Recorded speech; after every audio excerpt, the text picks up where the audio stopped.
고맙습니다. 오늘 정말 여러분들을 얼굴에 뵙게 되니 고맙습니다. 제가 그런 걸 느꼈습니다. 하루하루 산다는 것이 참 기적이구나 하는 것을 또 한 번 느꼈습니다. 우리가요, 산다는 것 자체가 또 죽는다는 것 자체가 한순간입니다. 겪어보니까 그렇더라고요. 그래서 살아있다는 것이 얼마나 복된 일이고 행복한 일이며, 또 살아있는 가운데서 주변에 있는 분들과 만난다는 것이 얼마나 행복한 것인가를 알게 됩니다. 그래서 아마 여러분들 농담 삼아 이런 말 하잖아요. 있을 때 잘하자고 이런 말을 하지 않습니까? 그 말이 어떤 때는 진리인 것 같아요. 정말 우리가 함께 있을 때, 옆에 함께 있고 옆에 함께 이렇게 시간을 보낼 때, 그리고 또 함께 그 마음을 주고받으면서 공감할 때, 그때 그 순간이 얼마나 행복했던가 하는 것을 우리가 또 한번 되새겨보는 그런 시간이 아닌가 하는 마음을 가지게 됩니다. 제가 오늘 왜 서두에 이런 말씀을 드리냐면, 지난 우리 한 주간을 돌이켜보면서 정말 많은 일들이 있었습니다. 저도 그렇고 여러분들도 그렇고 참 많은 일들이 있었습니다.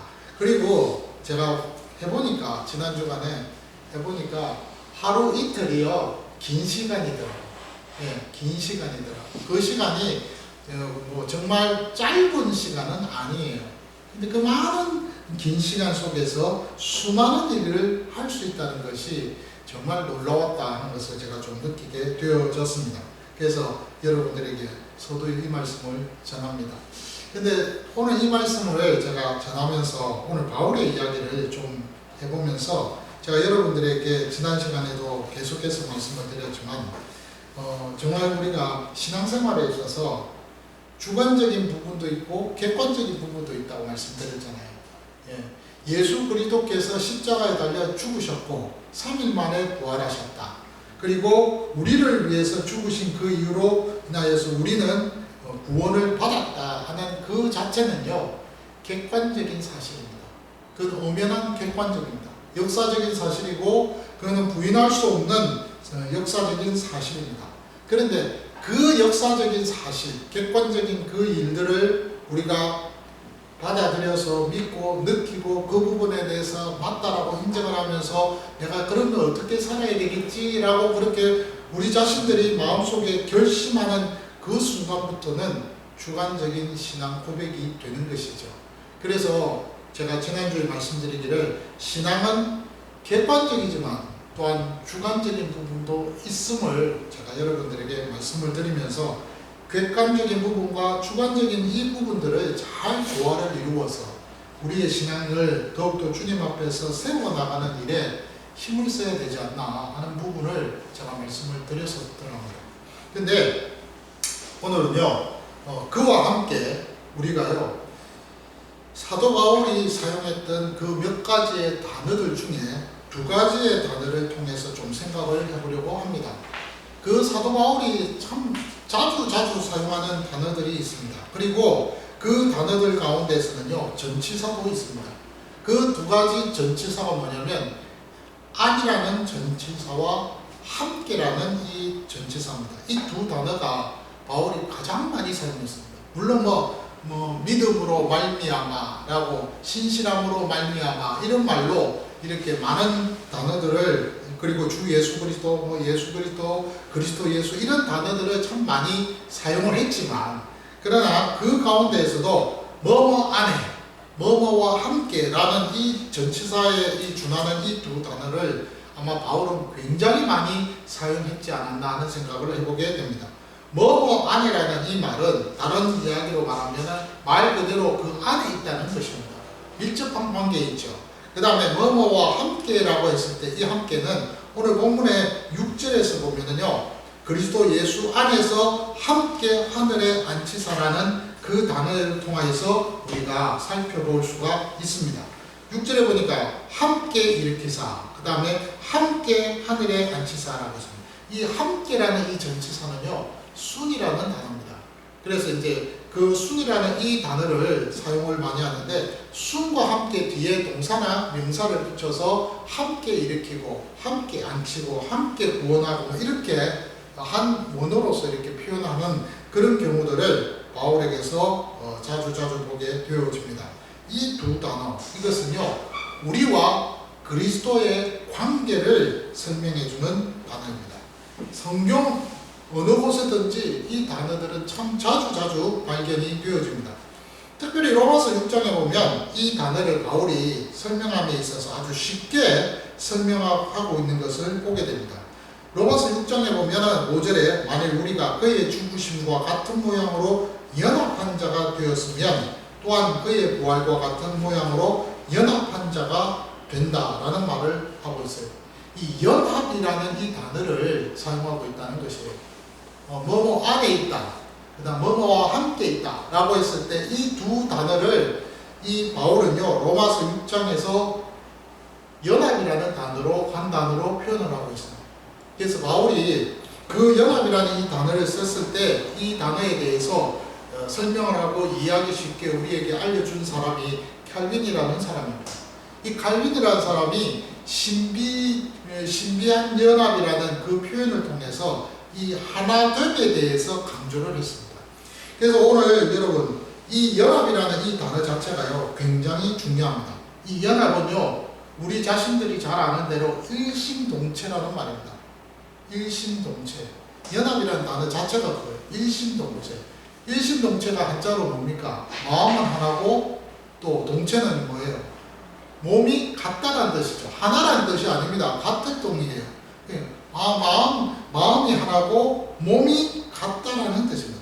저 사람의 몸과 내 몸이 같은 몸이라는 그런 의미를 갖고 있는 것이 일심동체라는 말입니다. 이 말을 바울은 연합, 켈빈도 그 바울의 영향을 받아서 신비로운 연합이라는 말로 표현을 하고 있다는 것이죠.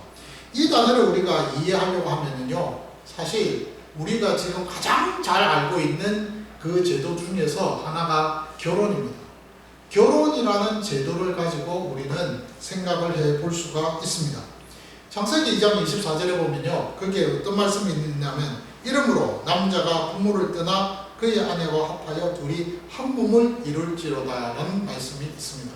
예, 두 남녀가 만나서 결혼을 해서 한 몸이 되었다 라고 하는 이것은요, 한마디로 이야기하면 마음이 하나가 되었다는 말도 있지만 같은 몸이 되었다는 거예요.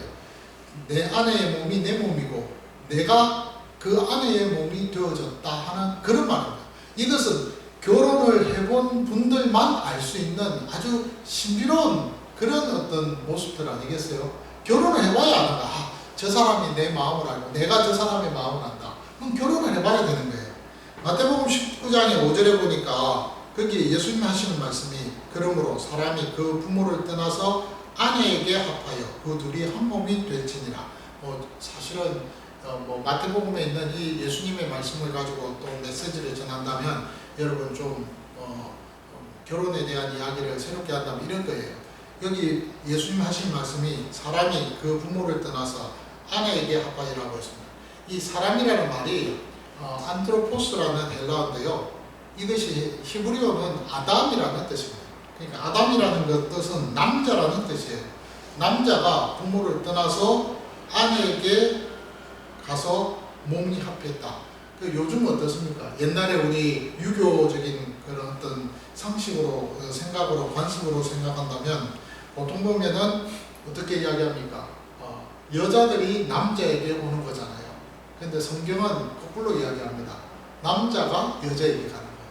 남자가 여자에게 가서 그 아내와 합하여 둘이 한 몸이 되어서 가정을 꾸리는, 만드는, 가정을 이루는 그런 모습을 보게 됩니다. 어쨌든 여러분, 두 남녀가, 한 남자와 한 여자가 결혼을 해서 그래서 한 지체가 되어서 결혼이라는 제도를 통해서 가정을 이루는 거예요.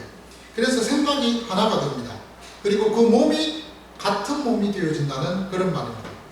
바울은 이 부분에 대해서 로마서 6장에서 아주 길게 설명을 하고 있습니다. 1절부터 23절까지 전체의 내용이 그리스도와 우리의 관계에 있어서 그 관계를 아내와 뭐뭐와 함께라는 것을 연합이라는 단어, 그리고 함께라는 단어, 그리고 또한 그 일에 있어서 가정에 대한 어떤 개념을 도입을 해서 설명을 하고 있다는 거예요. 1절 로마서 6장 1절에 보면 그런즉 우리가 무슨 말을 하리요 은혜를 더하게 하려고 죄에 거하겠느냐라고 그 서두를 시작을 하면서 보통 착각하고 있는 사람들이 착각하고 있는 그 내용을 가지고 설명을 시작합니다. 무슨 말이냐면 보통 보면 우리가 은혜를 받고 우리가 죄 용서를 받고 우리가 정말 하나님 앞에서 큰 은혜 속에서 축복 속에서 사람 속에서 그렇게 살려고 하면 그래 내가 계속해서 한 번 죄를 지었지 또 용서를 받고 은혜를 받아서 또 한 번 또 죄를 짓고 이런 식으로 죄 짓는 그 일에 있어서 반복적인 죄를 짓는 그런 그 삶을 살아가겠느냐 이 말입니다. 그럴 수는 없다는 것이죠. 그래서 바울이 2절에 그럴 수 없다고 얘기하겠어요. 죄에 대해서 죽은 우리가 어찌 그 가운데서 더 살 수 있겠습니까? 없어요. 그래서 3절에 보니까 무릇 그리스도 예수와 합하여 세례를 받은 우리는 그의 죽으심과 합하여 세례를 받은 줄을 알지 못하느냐고 반문을 하고 있어요. 그러니까 다른 말로 이야기하면 그리스도 예수와 함께 한 몸이 된 우리가 세례를 받은 그 순간부터 우리 자신들이 그 죽음에 동참하게 되어졌다 이 말입니다. 그래서 3절에 무릇 그리스도 예수와 합하여 세례를 받은 우리는 그의 죽음과 합하여 세례를 받은 줄을 알지 못하느냐 이 말입니다. 세례는요 여러분 옛사람 과거의 모든 삶을 청산하고 그 옛사람이 죽었다라는 것을 눈으로 보게끔 가시적으로 증명하는 것이 바로 세례입니다. 세례가 굉장히 중요해요. 그러면서 그 세례는 내가 죽었다는 표시와 함께 내가 그리스도와 함께 다시 살아났습니다라는 것을 고백하고 인정하는 의식이 바로 세례라는 거예요. 그래서 그 세례를 통하여서 내가 하나님의 사람이 되었고 그리스도 예수의 신부로서 나 자신이 더욱더 하나님 앞에서 그 안에서 살아가는 신앙 고백의 성도가 되어졌습니다라는 그런 의식이 바로 오늘 세례라는 거예요. 근데 오늘 그 부분에 대해서 바울은요 그의 죽으심과 합하여 세례를 받았다라고 그렇게 이야기합니다. 그리고 나서는 4절에 그러므로 우리가 그의 죽으심과 합하여 세례를 받았다는 거예요. 그와 함께 장사되었다는 거예요. 예, 죽었다는 거예요. 예, 우리 자신들이 죽었어요. 그래서 이는 아버지의 영광으로 말미암아 그리스도를 죽은 자 가운데서 살리심과 같이 우리로 또한 새 생명 가운데서 행하게 하려 함이라. 만일 우리가 그의 죽으심과 같은 모양으로 연합한 자가 되었으면 또한 그의 부활과 같은 모양으로 연합한 자도 되리라. 뭐뭐도 되리라. 그러니까 그리스도 예수와 함께 내가 죽었어요. 예수 그리스도도 십자가에 달려 죽으시는 그 순간부터 우리도 죄에 대해서 죽었다라고 바울은 이야기를 합니다. 그래서 여러분 6장 10절에 로마서 6장 10절에 보니까 이렇게 이야기합니다. 그가 죽으심은 죄에 대하여 단번에 죽으심이요 그가 살아계심은 하나님께 대하여 살아계심이니 이와 같이 너희도 너희 자신의 죄에 대하여는 죽은 자요. 기가 막힌 겁니다. 죄에 대해서는 우리는 죽었다는 거예요. 그리고 그리스도 예수 안에서 하나님께 대하여는 살아있는 자로 여길지어다. 아멘. 그렇게 됩니다. 그러니까 결국 무슨 말입니까? 우리가 예수 그리스도와 함께 죽은 자예요. 십자가에서 예수님이 죽는 그 순간부터 죄에 대해서 우리는 죽은 그 상황이 됐습니다. 근데 하나님 아버지께서 그의 놀라운 위대한 능력을 가지고 그분의 그 기쁘신 뜻 안에서 그리고 또한 하나님의 그 놀라우신 그 계획 속에서 아버지의 그 영광 속에서 예수 그리스도를 살려내신 거예요. 부활시키신 거예요. 그때 그 살리심과 부활하는 그 순간에 우리도 어떻게 되는 거예요? 그리스도 예수 안에서 하나님께 대하여 살아있게 되었다. 살아있는 자가 되었다.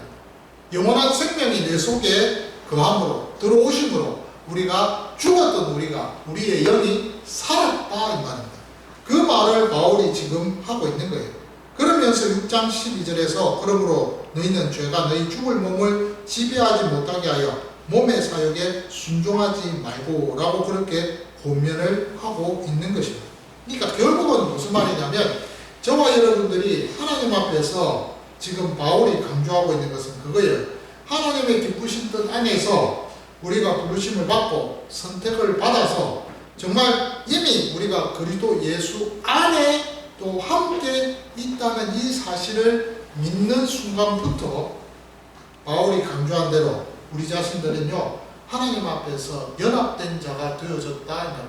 이 사실을 여러분 믿으라는 거예요. 그런데 오늘 본문에 보니까 로마서 6장에서는 바울이 하는 말이 여겨라고 그렇게 해요.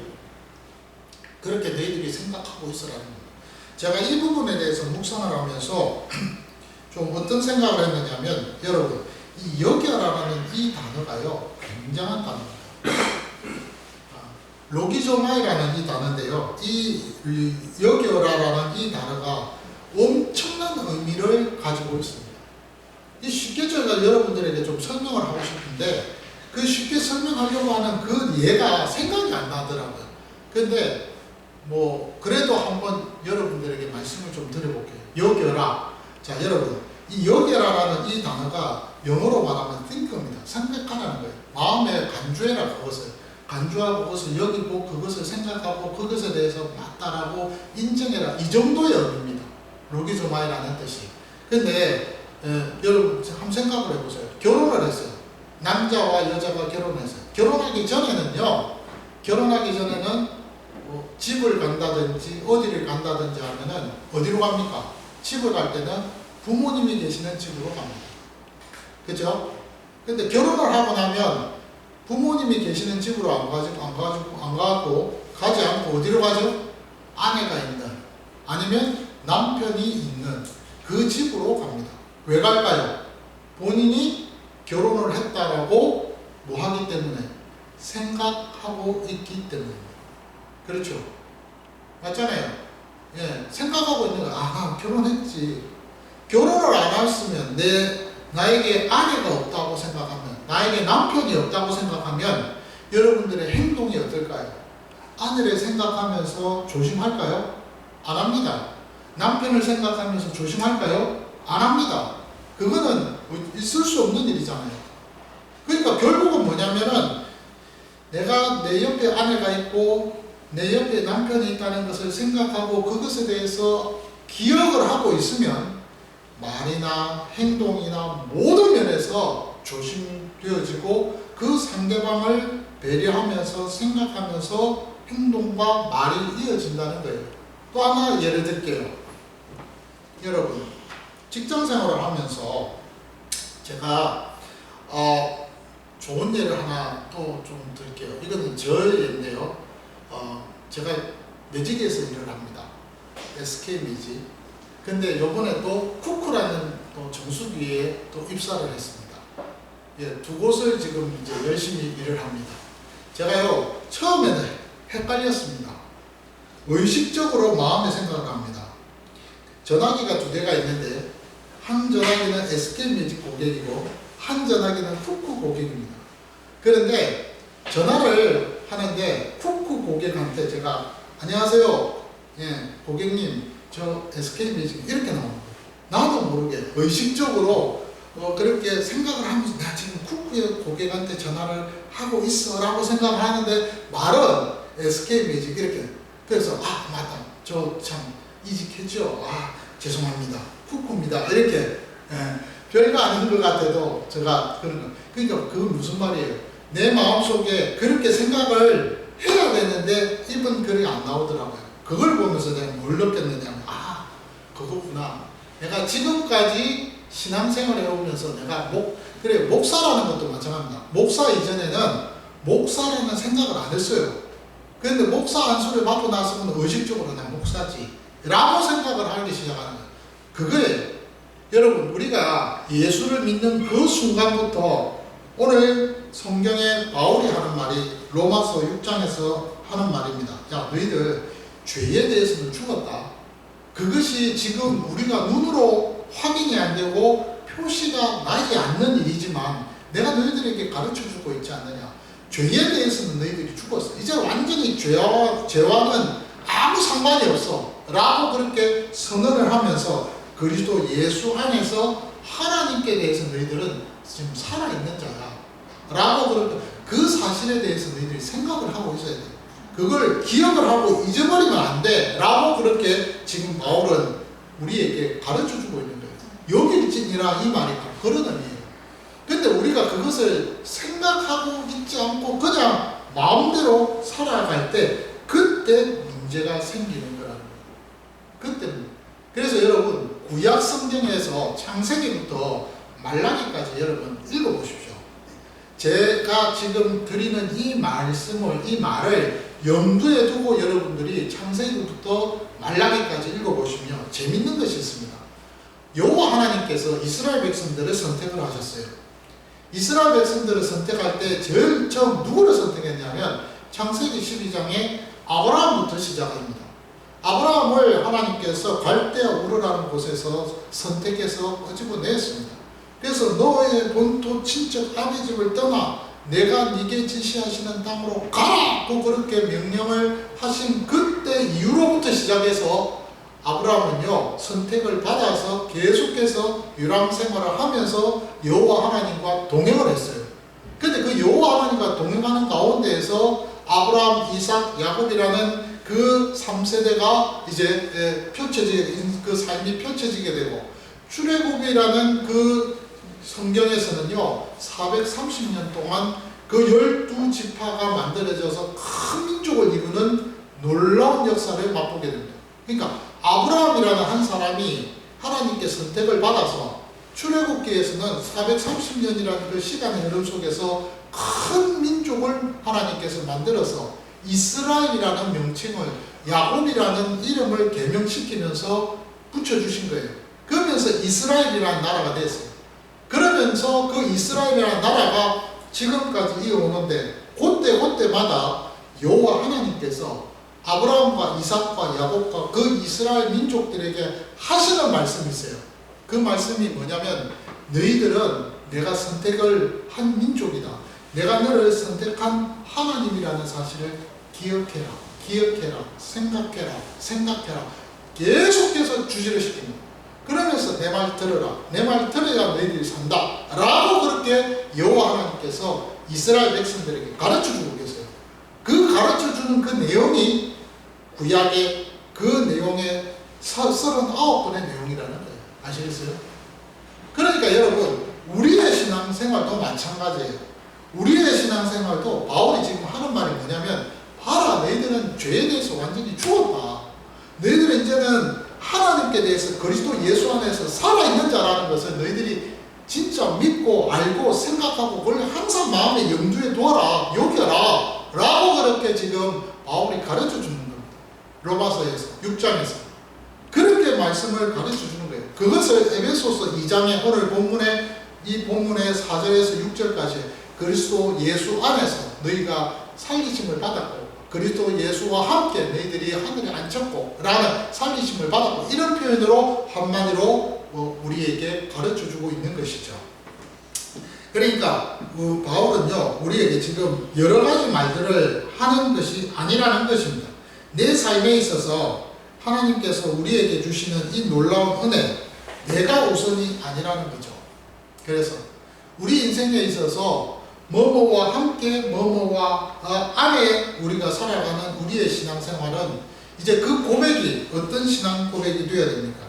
주 예수 그리스도가 기준이 되는 그런 삶의 고백이 되어져야 된다는 사실입니다. 그러니까 내가 사는 것이 아니에요. 내가 갈라디아 2장에 보면 갈라디아 2장에서 그렇게 이야기하고 있습니다. 잘 아는 말씀이에요. 갈라디아 2장 20절에 내가 그리스도와 함께 십자가에 못 박혔나니 예수님께서 십자가에 못 박혀 죽으시는 그때 우리도 함께 십자가에 못 박혀 죽었어요. 그래서 우리의 죄가 완전히 죽임을 당했어요. 그래서 이제는 내가 사는 것이 아니요 오직 내 안에 우리 안에 그리스도께서 살아계셨다는 거예요. 그래서 이제 내가 그리스도와 함께 살아있으므로 육체 가운데 사는 것은 나를 사랑하사 나를 위하여 자기 자신을 버리신 하나님의 아들을 믿는 믿음 안에서 사는 것이라고 해서 내가 지금 육신을 입고 살아가지만 그 육신을 입고 살아가는 이 삶이 육신을 입고 그냥 죽음으로 향하는 삶이 아니라 오늘 본문 보니까 하나님의 아들을 믿는 그 믿음을 붙들고 내가 살아가는 삶이 된다는 것을 바울이 가르쳐 주고 있는 거예요. 그러니까 예수 믿는 사람하고 안 믿는 사람하고 차이점이 뭡니까? 그것은요, 내가 그리스도 안에 있느냐 안에 있지 않느냐 그것도 있지만은 또 하나는 뭐예요? 예수 믿는 그 믿음을 내가 가지고 있느냐 없느냐 그 차이점이에요. 근데 이 차이점이 별거 아닌 것 같은데 어마어마한 결과를 가져오게 되더라는 것입니다. 그래서요, 참된 그리스도인의 가장 위대한 소원은 그 간절함은요, 시편 42편 1절에서 2절에 있는 말씀입니다. 다윗이 고백했듯이 하나님을 찾는 겁니다. 하나님과 더불어 살아가는 것입니다. 하나님을 더 가까이 하려고 노력하는 것입니다. 하나님이여 사슴이 시냇물을 찾기에 갈급함같이 내 영혼이 주를 찾기에 갈급합니다. 내 영혼이 하나님 곧 살아계시는 하나님을 갈망하듯이 내가 어느 때에 나가서 하나님의 얼굴을 배울 수 있겠습니까? 이 참 멋진 고백입니다. 그래서 그리스도 안에서 또 함께 있는 그 신앙생활은요, 하나님께 더 가까이 나아가는 거예요. 하나님을 찾는 거예요. 어떻게 하면 내가 하나님을 위해서 살아갈까를 고민하는 거예요. 생각이 바뀌고 나의 삶에 있어서 기준점이 바뀌게 되어진다는 것입니다. 이것이 바로 새로운 변화라는 것이죠. 바울은요, 이 부분에 대해서 로마서 12장 2절에서 이렇게 얘기합니다. 너희는 이 세대를 본받지 말고 오직 마음을 새롭게 해서 변화를 받아 하나님이 선하시고 기뻐하시고 온전한 뜻이 무엇인지 분별하는 거죠. 이 말이 여러분 굉장한 말이에요. 여러분, 예수를 믿기 전하고 예수를 믿고 난 이후에 생각은 완전히 달라집니다. 예수 믿기 전에는요, 진짜 내 중심입니다. 내가 기준이 되고 내가 어떻게 하면 잘할까, 내가가 중심이 돼요. 그런데 예수 믿고 나서부터는 완전히 생각이 달라집니다. 그리고 모든 기준점이 달라집니다. 하나님이 기준이 되고 그리스도 예수가 기준이 됩니다. 그렇게 모든 것들이 바뀌어지는 그 바뀌면 어떤 단순히 시간 안에서의 차원에서 생각하는 차원이 아니고 영혼의 차원에서 모든 것들을 생각하게 되어진다는 그런 말이에요. 순간순간마다 여러분 모든 삶에 있어서 지금이 아니라 지금이 끝이 아니라는 거예요. 영원이 있다는 것을 언제나 염두에 두고 살아간다는 말입니다. 제가요, 그 직장을 이렇게 사역을 하면서 좀 해보는데 주변에 있는 그 직장의 동료들하고 이야기를 하면서 가끔씩 제가 느끼는 것입니다. 그 느낌이 뭐냐면 굉장히 현실적입니다.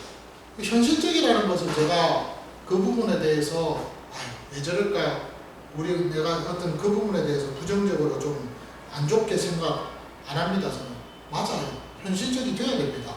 예수 믿는 사람들도 현실적이 되어야 됩니다. 그런데 그 현실적인 것과 지금 당장이라는 그 상황과는 차이가 있습니다. 제 말 이해되십니까? 현실적으로 우리가 뭘 생각하고 현실적으로 뭔가를 판단을 하고 결정을 하는 거 맞아요. 그런데 그것이 거기서 딱 끝나는 지금이라는 차원에서 끝나버리면 안 된다는 말입니다. 예수 믿는 사람은 그래도 뭔가 좀 차원이 달라야 됩니다. 그것은 영원이라는 시간적 개념이 있다는 사실을 기억을 해두라는 거죠. 이 참 필요한 거예요. 지금 현실적으로 내가 생각을 해서 이 부분에 있어서 그 모든 것들을 판단하고 그 모든 부분들을 결정을 합니다. 근데 한 번은 더 생각할 수 있는 것이 지금 여기서 끝나는 것은 아니야라는 거예요. 영원히 있다는 거예요. 영원히. 여기서 끝나는 것이라면 여기서 즐기고 게세라세라 그렇게 에피코니스처럼 그렇게 살아갑니다. 희노애락에 있어서 활락을 생기면서 희노애락을 생기면서 살아가는 그걸로 끝나면 되는 거예요. 그런 말 있잖아요. 젊은 애들이 이런 말 있잖아요. 보면은 막 지금 모든 것들 이 세상이 끝난 것처럼 생각하면서 열심히 살고 열심히 노는 그런 젊은 친구들이 있잖아요. 제가 이런 말 하면 좀 죄송한데 몇 년 전이죠. 이태원에서 그 아이들이 참 정말 가슴 아픈 사고. 전 그때 뭐 하고 있었느냐면 그 임직 예배 드리고 나서 이제 주일입니다. 주일날 임직 예배 드리고 나서 이제 뭐 좀 기사 한번 보자고 연합뉴스 이렇게 틀어보다가 그때 알았어요. 이태원에서 그 사건이 전 세계적으로 대대적으로 이것이 막 홍보가 되고 있더라고요. 마음 아픈 사고입니다. 그거. 근데 그때 그 아이들의 그 이태원에서 할로윈 데이를 즐기면서 그 아이들이 놀 때 그때 그 어떤 마음으로 놀았을 것 같아요. 지금 여기서 세상 끝이라고 생각하고 막 죽었다 생각하고 열심히 노는 거예요. 그러니까 그런 사고가 나는 겁니다. 근데 예수 믿는 사람은요, 좀 차원이 달라야 돼요. 현실적인 부분은 있어야 된다. 그것이 여러분 예수님 하시는 말씀, 뱀같이 지혜롭다라는 표현입니다. 근데요, 그 다음 말씀이 기가 막힙니다. 비둘기같이 순결해야 돼요. 그 말은 뭐예요? 영혼에 대한 생각이 있다는 거예요. 뱀같이 지혜롭고 비둘기같이 순결하라는 말은 한마디로 이야기하면 현실적이지만 그 다음에 영혼이 있음을 언제나 염두에는 끝이 아니라는 거예요. 끝이 아니라는 거예요. 그것을 여러분 기억하며 살아야 된다는 말입니다. 오늘 안에서와 함께에서 나오는 신앙 고백에 대해서 생각을 했습니다. 오늘 짧은 말씀입니다. 근데 여러분 이 말씀을 여러분 묵상을 하면서 어떤 생각을 가지십니까? 저는 이 말씀을 묵상하면서 그렇게 생각합니다. 바울이 왜 이렇게 자기의 그 서신서 속에서 그리스도 예수 안에 그리고 뭐뭐와 함께 구원받고 함께 그리고 합하여 연합하여 하나가 되고 이런 표현을 왜 썼을까요? 그것은 저와 여러분들이 예수 믿는 자라는 사실을 언제나 잊지 말고 각인하라는 의미입니다. 그래서 여겨라라는 표현을 쓰고 있습니다. 여겨라라는 표현을 씁니다. 우리는요, 예수 믿는 사람입니다. 한마디로 한 단어로 표현하면 그리스도인입니다. 이것은 어쩔 수 없는 우리의 정체성입니다. 어디를 가든지 이 세상에 무엇을 하든지 간에 당신은 누굽니까? 라고 물으면 나는 그리스도인입니다 라고 말을 해야 됩니다. 모닥불 옆에서 누군가가 어린 아이가 여러분들에게 당신 제자지, 당신 그리스도인이지 라고 그렇게 말을 걸 때 맞아 나 그리스도인이야 라고 정말로 자신있게 용기있게 대답할 수 있는 그런 본인들이 되어야 된다는 거예요. 베드로처럼 아니 나 아니야, 난 그의 제자가 아니야 라고 세 번 부인하는 그런 부끄러운 일을 해서는 안 된다는 말이죠. 참 필요합니다. 제가 이번에 이제 그 쿠크에 입사를 하면서 그분들이 그러더라고요. 저보고 목사님이시라면서요. 그래서 제가 딱 한 말이 그랬어요. 맞아요. 저 목사예요. 근데 목사임에도 불구하고 목사의 모습으로 나타나야 되는데 아닐 때가 있거든요. 그럼에도 불구하고 저는 목사라는 데 대한 신분과 정체성을 예수 믿는 사람이라는 것을 부끄럽게 생각하지 않습니다. 드러냅니다. 왜일까요? 그것은요, 나를 보호하는 차원도 있겠지만 하나님의 영광을 가리우지 않기 위한 나의 모습이 되기 위해서도 그렇게 드러내고자 합니다. 저와 여러분들이 정말 예수 그리스도 안에서 살아가는 그리스도인이십니까? 정말 여러분들이 그리스도와 함께 하는 그리스도인입니까? 그리스도 예수와 합하여 여러분 죽었다는 것을 믿으십니까? 그리스도와 예수에 합하여서 여러분들이 부활하였다는 사실을 하나님께 대해서 우리가 살았다는 사실에 대해서 믿고 인정하십니까? 그렇다면 바울이 우리에게 가르쳐주는 말씀입니다. 뭐라고 이야기합니까? 로마서 6장에 보니까 기가 막힌 말씀으로 우리에게 권면합니다. 이렇게 이야기합니다. 그러므로 너희는 죄가 너희 죽을 몸을 지배하지 못하게 하여 몸의 사욕에 순종하지 말고 라고 했습니다. 욕심대로 살지 말라는 거예요. 또한 너희 지체를 우리의 무기로 죄에게 내어주지 말고 라고 했습니다. 오직 너희 자신을 죽은 자 가운데서 다시 살아난 자같이 하나님께 드려라고 했습니다. 너희 지체를 의의 무기로 하나님께 드리라고 했습니다. 그리고 나서는 죄가 너희를 주장하지 못하게 하고요, 너희가 법 아래 있지 아니하고 은혜 아래 있다는 사실을 기억하라고 말씀하고 있습니다. 그러면서 계속해서 바울은 6장 17절에서 하나님께 감사하라는 거예요. 너희가 본래 죄의 종이었지만 너희에게 전하여 준 바 교훈의 본을 마음으로 순종하여 죄로부터 해방되어 의의 종이 되었다는 사실을 기억하라고 했습니다. 그리고 나서는 22절에 그러나 이제는 너희가 죄로부터 해방되고 하나님께 종이 되어 거룩함에 이르는 열매를 맺는 사람이 되었으니 그 마지막은 영원한 생명을 소유한 자가 됐다는 거예요. 그래서 영생이라고 한 단어로 표현했습니다.